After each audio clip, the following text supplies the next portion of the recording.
السلام عليكم ورحمة الله وبركاته. محاضرة اليوم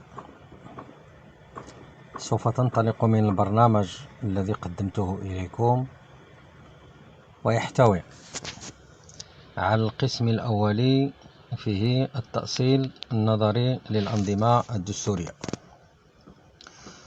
والقسم الثاني يتعلق بنماذج من الأنظمة الدستورية. قبل أن نشير إلى التأصيل النظري إلى الأنظمة الدستورية، لا بد أن نشير في مقدمة عامة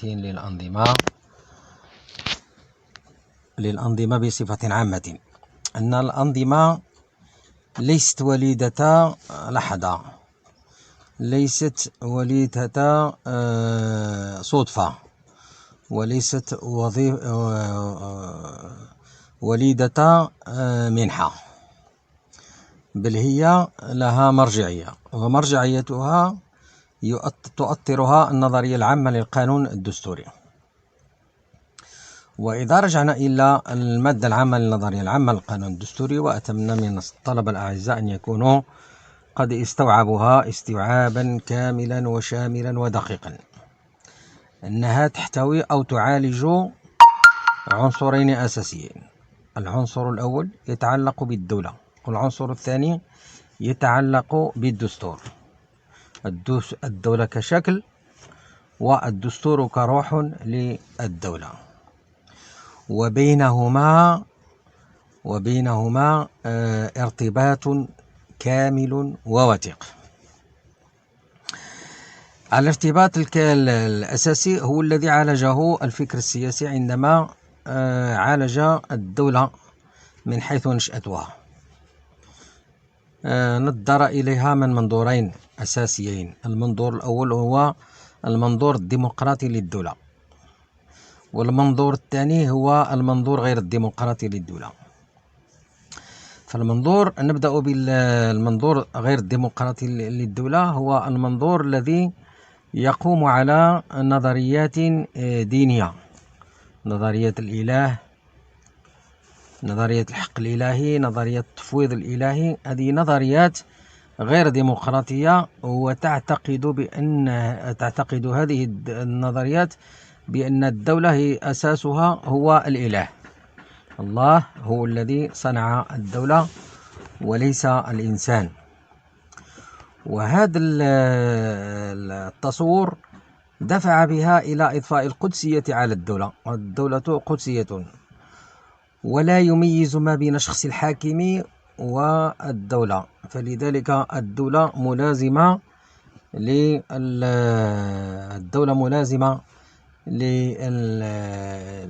لهذه الصبغة الدينية، الصبغة الإلهية، وشخص الحاكم لا مرتبط بالدولة.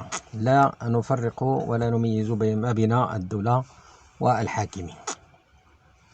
إذن هذا تصور. والتصور الثاني هو التصور الذي يتعلق بالنظرية الديمقراطية. هي النظرية التي تقول بأن الإنسان هو الذي صنع الدولة.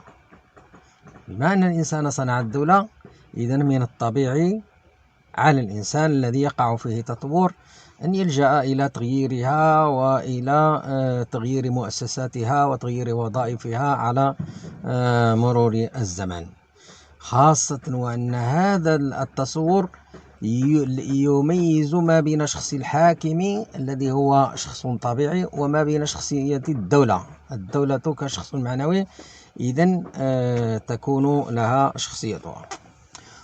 والتصور الأول أثر أيضا على أركان الدولة.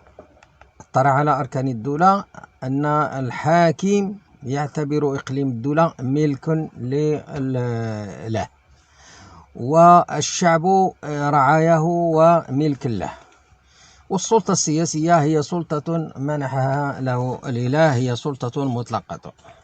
التصور الثاني على العكس من ذلك، إقليم الدولة هو إقليم له مزاياه، وله خصوصيته السيادية وخصوصيته القانونية والحقوقية، والشعب هو صاحب السيادة، والسلطة السياسية مصدرها الشعب.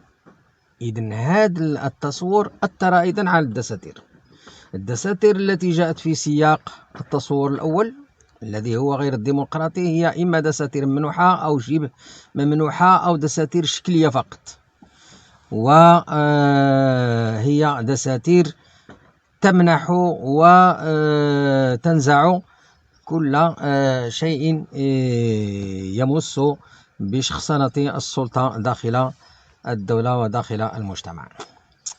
التصور الثاني إذن يجرد الشخص. التصور الثاني لوضع الدساتير هو دساتير ديمقراطية يجرد شخصنة أي مؤسسة. المؤسسات كلها مؤسسات أصلها الشعب، وتنتخب من حين لآخر ويجدد انتخابها وتراقب وتؤسس.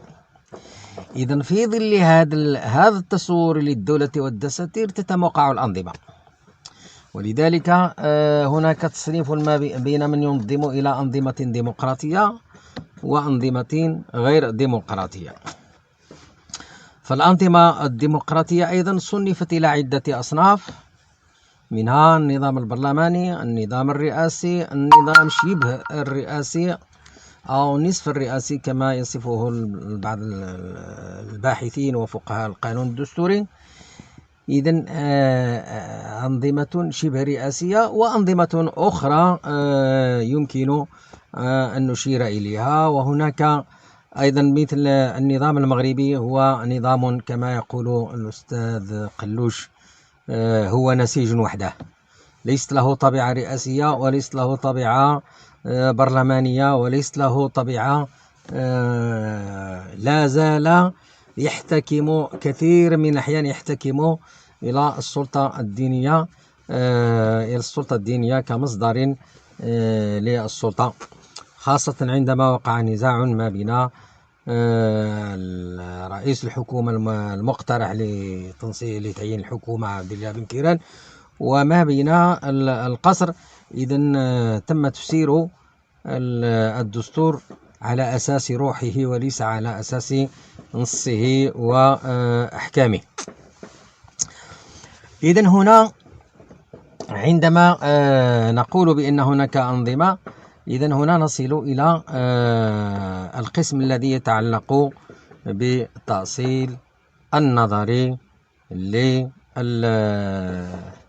للدساتير. إذن القسم أو المحاضرة الموالية سأخصصها للتأصيل النظري للأنظمة الدستورية، وسوف أفرد النظام البرلماني بخصائصه والنظام الرئاسي بخصائصه والنظام شبه الرئاسي بخصائصه. وأشكركم على حسن انتباهكم، وفي المحاضرة الموالية سأخصصها للتأصيل النظري للأنظمة الدستورية.